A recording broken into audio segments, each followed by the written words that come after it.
My name is Erica Marlo. Life was simple, predictable even, with its ups and downs, joys and struggles. October 12, 2023, was supposed to be just another day. The morning began as it always did. My alarm buzzed at 5:30 a.m., and I dragged myself out of bed, careful not to wake my husband or disturb the peaceful slumber of our 2 children. I worked long shifts as a nurse at St. Mary's Hospital, and that day had been particularly exhausting. The steady hum of machines, the hurried footsteps in sterile hallways, the constant balancing act of tending to patients' needs and offering a kind word when I could, it was fulfilling but draining. The weather mirrored my mood as I stepped out of the hospital that evening. Rain drizzled steadily, and the chill of autumn clung to the air, soaking through my jacket as I made my way to the parking lot. As I drove down the familiar rain-slicked road home, my mind wandered to the comforts that awaited me. The warmth of our modest home, the laughter of my children, and the quiet companionship of my husband. The windshield wipers beat a rhythmic pattern, and the soft hum of the radio filled the car. The road glistened under the glow of streetlights, and for a moment, the world felt serene. But serenity is fragile. One moment, I was thinking about what to cook for dinner. The next, blinding headlights pierced through the rain, coming directly toward me. Time slowed, and yet everything happened so quickly. My breath caught, and my hands gripped the steering wheel in a futile attempt to control the inevitable. Then silence. A silence so profound it felt alive. The doctors would later tell my family that I was clinically dead for 7 minutes and 23 seconds. But where I went in those minutes wasn't bound by time or space as we know it. And what I experienced would change my life forever. If this story has touched you so far, I'd love for you to join our growing community. Be sure to subscribe to the channel, like this video, and share it with someone you care about. Together, we can explore these incredible stories and uncover truths that connect us all. The instant the crash occurred, everything shifted. One moment, I was gripping the wheel, the blinding lights rushing toward me, and the next, I was weightless. I wasn't in the car anymore, and yet I could see it. I was floating above the scene, watching as if I were an unseen observer. The rain still fell steadily, the droplets shimmering in the glow of emergency lights that painted the wet asphalt red and blue. Below me, paramedics were scrambling, their voices sharp and urgent as they worked to revive my body. My body. It was a strange realization, seeing myself so still and lifeless. Yet I felt no fear, no pain, no confusion, only peace. A peace so profound it was as though every burden, every worry I had ever carried, had dissolved in an instant. I watched as they carefully extracted me from the twisted wreckage of my car. One of the paramedics, a young man with kind eyes, was muttering a prayer under his breath. Though his words were quiet, I heard them clearly. Lord, guide my hands. Help her live. It was a moment of startling clarity. He was praying for me, and I wanted to tell him it was okay, that I didn't feel any pain. But no words came. I was a spectator in a world I no longer seemed to belong to. As they worked on my lifeless body, something began to shift around me. The scene below grew distant, the voices fading like an echo in a vast cavern. Slowly, everything began to fill with light, not harsh or blinding, but warm and alive. It was unlike any light I had ever seen, a radiance that seemed to emanate from everywhere and nowhere at once. The light embraced me, and I felt myself being drawn upward, away from the chaos below. It was then that I heard his voice, a voice that seemed to resonate not just in my ears but in the very core of my being. A voice filled with love, authority, and a familiarity that made my soul tremble. Erica, he said, and in that single word, I knew who it was. His voice was unlike anything I had ever experienced, powerful yet tender, carrying an authority that commanded reverence and a love so profound it brought me to my knees in spirit. It was Jesus. Though I couldn't yet see him clearly, the light around me seemed to pulse with his presence, alive and indescribable. Every fiber of my being recognized him, not with my eyes, but with my soul. Erica, he said again, and this time, the sound of my name was like a song of belonging, a melody of purpose and peace. Tears streamed down what I could only describe as my spiritual face. In that moment, I was completely known. Every doubt, every failure, every fear I had ever hidden away was laid bare before him, yet I felt no shame. Only love, pure, overwhelming, unchanging love. As my eyes adjusted to the brilliance of the light, his form became clearer. He stood before me, both familiar and indescribable. His face shone with a radiance that no earthly words could capture, and his eyes, oh, his eyes, held the depth of eternity. They seemed to see through every layer of my being, yet all they reflected back was love and understanding. "Do not be afraid," he said. His voice as gentle as a whisper, yet echoing with the power of the heavens. "You are here for a purpose." My heart swelled, and though I had no physical form to speak of, I felt as though my very essence was trembling in his presence. "Lord," I managed to say, though not with words as we know them. "Why am I here?" "I don't understand." He extended his hand toward me, and as he did, a peace beyond comprehension enveloped me. "There is much you must see," he said, "and much you must share. My people are asleep, and the time is short. The deception coming will be great, and you must help awaken them." His words sent a ripple through my being, not of fear, but of urgency. Before I could respond, the light around us began to shift. The radiance grew brighter, and suddenly, the space we occupied transformed. We were no longer surrounded by the endless glow. Instead, we stood on what looked like a bustling city street, eerily familiar yet undeniably different. "Watch," he said, his tone both gentle and resolute, "and see what is to come." The city street was alive with activity. People bustled about, seemingly preoccupied with their daily routines. Cars passed by, shops opened their doors, and conversations filled the air. At first glance, it looked like any modern-day city, but as I stood beside Jesus, I began to notice subtle differences. The people moved with an unusual focus, their gazes often fixed downward, not on phones or devices as I had known, but on something even more integrated. Small lights glimmered faintly beneath their skin, on their hands, forearms, and even near their temples. It was technology, but not in the form I recognized. It blended seamlessly with their bodies, almost as if it were a natural extension of who they were. A woman walked into a nearby coffee shop. She didn't reach for a wallet or a phone. Instead, she waved her hand over a sensor, and her purchase was processed instantly. A faint glow illuminated her palm briefly before fading. Across the street, a child tugged at their parent's arm, asking to visit a store. The parent agreed with a simple glance at their wrist, where another light blinked in response. It was so casual, so effortless, that it seemed normal. Yet, the unease growing within me was undeniable. "Lord," I asked, my voice trembling, is this the mark of the beast?" Jesus turned to me, his eyes filled with sorrow and wisdom. "No," he replied, his voice steady. "This is what comes before. The groundwork is being laid. Watch closely, Erica, and see how the enemy deceives." The scene began to shift again, and I saw how this technology had been introduced gradually over time. At first, it appeared innocent, even helpful. Tiny chips replacing credit cards, house keys, and medical records. It was marketed as a convenience, a tool to simplify life. I watched as people, including believers, embraced it without hesitation, seeing it as nothing more than progress. Churches adopted it for digital tithing, Bible access, and event registration. It all seemed harmless until it wasn't. "Notice," Jesus said, his tone firm, "how the enemy moves slowly, like a serpent coiling around its prey.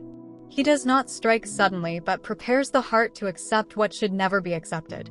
The word struck me deeply as the vision unfolded further.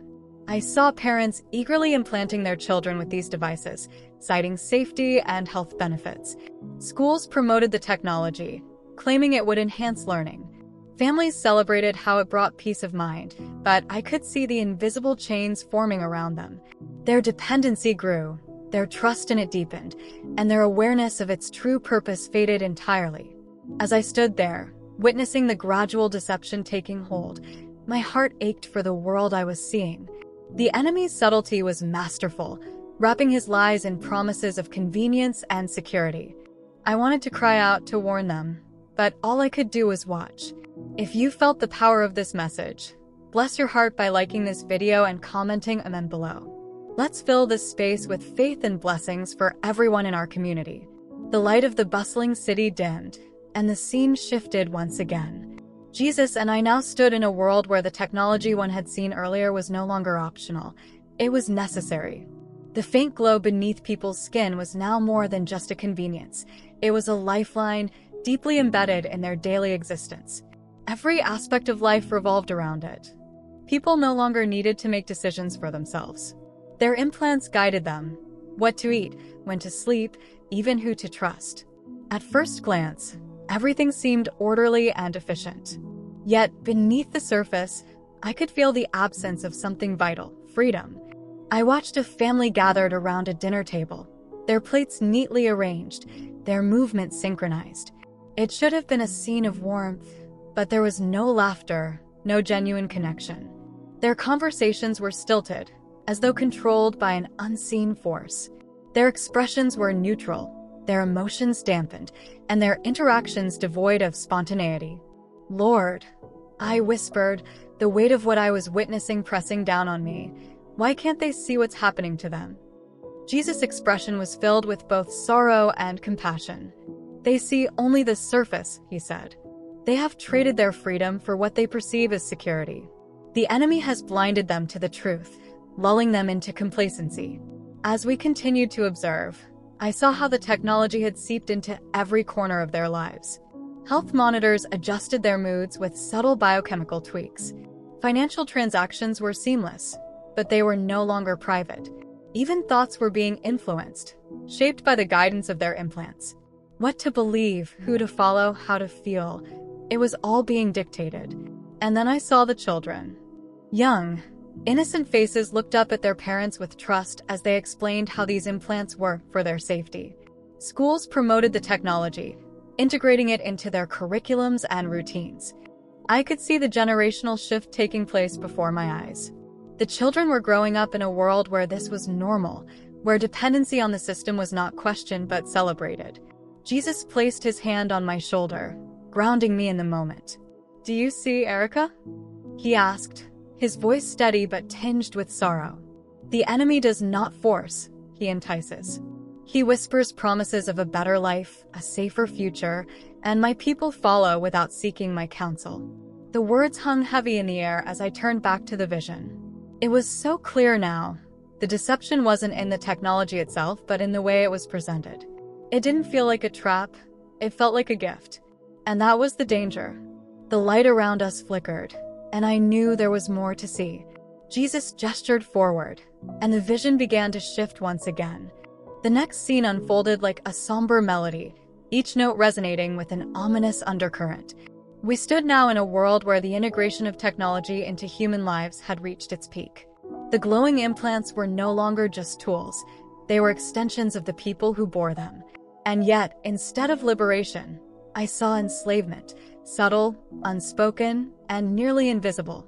At first glance, everything appeared perfect. The city was orderly, the streets immaculate, and people moved with precision, their lives synchronized with a seamless efficiency. There were no outward signs of struggle, no visible chaos. Yet, the deeper I looked, the more I saw the cracks beneath the surface. A man entered a store, his steps deliberate. He didn't greet anyone, didn't even look around. His implant guided him to a shelf, selecting items for him. He approached the counter, but there was no cashier, only a sensor that scanned the glowing light under his skin. The transaction was instant, emotionless. As he left, his face was blank, devoid of thought or feeling. I turned to Jesus, my voice trembling. "They look like they're alive, but something's missing." He nodded solemnly. "Their spirits are being slowly suffocated. The enemy's strategy is not to destroy outright, but to disconnect, to dull their awareness of me, their creator. They no longer think for themselves, no longer seek me for guidance. They've placed their trust in something that cannot save them." The words pierced me, and I looked again at the people around us. Their movements were robotic, their interactions shallow. Even their prayers, yes, I saw some still praying, felt hollow, as though the connection they sought was blocked by an unseen barrier.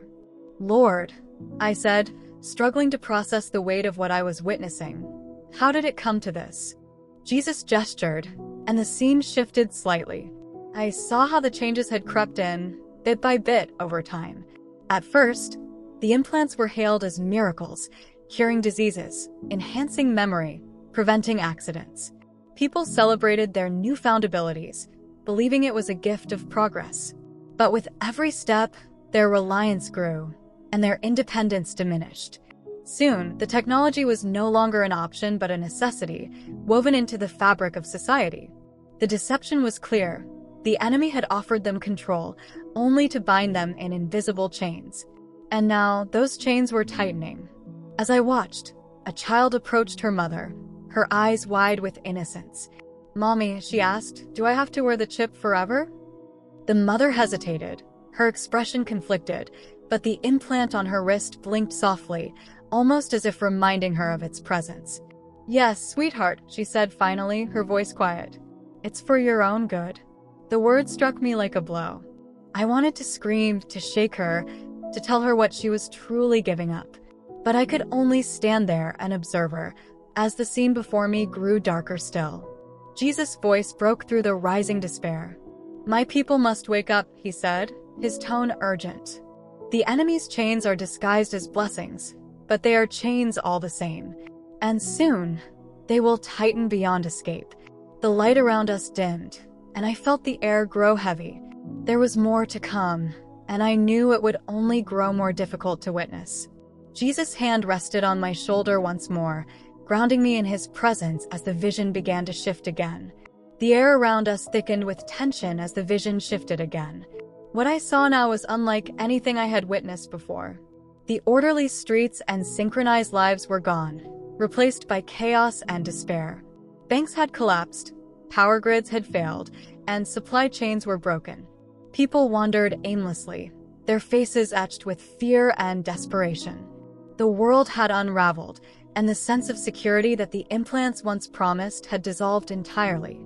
I watched as crowds gathered in the streets, their voices a mixture of anger and pleading.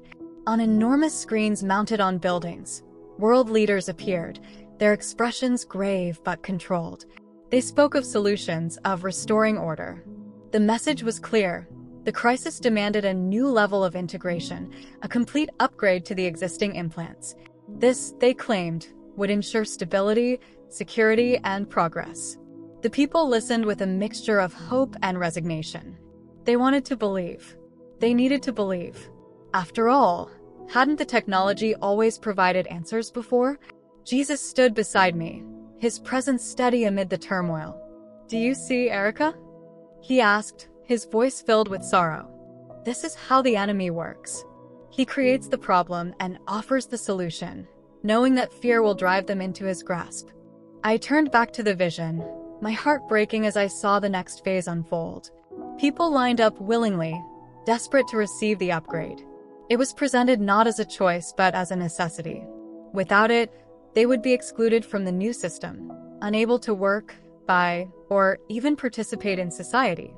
Families clung to one another, parents reassuring their children that this was for their future, for their survival. I saw religious leaders speaking to their congregations, some urging acceptance of the upgrade, dismissing concerns as baseless fears. "It's just technology," they said. "It's not the mark. God wouldn't want us to resist progress." Their words were met with nods and murmurs of agreement, but I could see the darkness that crept into the hearts of those who accepted it. "Lord," I asked, my voice trembling, "why can't they see the truth?" "They do not seek it," he replied, his voice heavy with compassion. "They look for answers in the wrong places, trusting in the promises of man instead of my word." As the vision continued, I saw those who resisted. Their lives were far from easy. They were cut off from the system, forced to rely on one another for survival. But what struck me most was their light, a radiance that came not from technology but from their faith. They were steadfast, their hope unshaken even in the face of trials. Their trust wasn't in the promises of man but in the unfailing word of God. Jesus placed his hand on my shoulder, and the vision began to fade. "Erica," he said, his tone both gentle and firm, "share what you have seen. Many will not believe, but some will listen. They need to know the truth before it's too late." If this message resonates with you, I invite you to join our community. Subscribe to the channel, give this video a like, and let's grow together in faith as we explore these powerful truths. Your support helps us continue to share stories that inspire and connect us all. The vision softened, and I felt myself being drawn back into the light that surrounded us. It was warm, comforting, and alive, a reminder that even in the face of darkness, the presence of God is unwavering. Jesus turned to me, his expression filled with both love and urgency. "It's time for you to return," he said gently. "What you have seen is only a glimpse, but it is enough. My people must hear this message. They must prepare their hearts, strengthen their faith, and learn to discern the truth from deception." I hesitated, wanting to stay in his presence a moment longer. "Lord," I said, my voice trembling, "how will they believe me? I'm just an ordinary person." He smiled, the kind of smile that felt like it could carry the weight of the world. "I have always used the humble to carry my message," he said. "You are not alone. Those who have ears to hear will listen. Trust me to do the rest." With those words, the brilliance around us began to fade, and I felt a pulling sensation, as though I was being drawn back through a veil. The peace that had surrounded me remained, but now it was accompanied by a sense of purpose, a mission that burned within my spirit. The next thing I knew, I was back in my body, the hum of hospital equipment and the worried faces of my family coming into focus. The world around me seemed brighter, sharper, as if I was seeing it for the first time. I knew I could never be the same. What Jesus had shown me was too important to keep to myself. The time is short, and his people need to awaken to the truth. As I share this testimony, I pray it stirs something deep within you. The road ahead may not be easy, but we are not alone. God's promises remain steadfast, and his presence is with us, even in the darkest times. If this story has touched your heart, don't stop here. There's so much more for you to discover. Click on the video appearing on your screen now. It holds a message that could be truly life-changing. Let's continue this journey of faith together. Stay blessed and see you in the next revelation.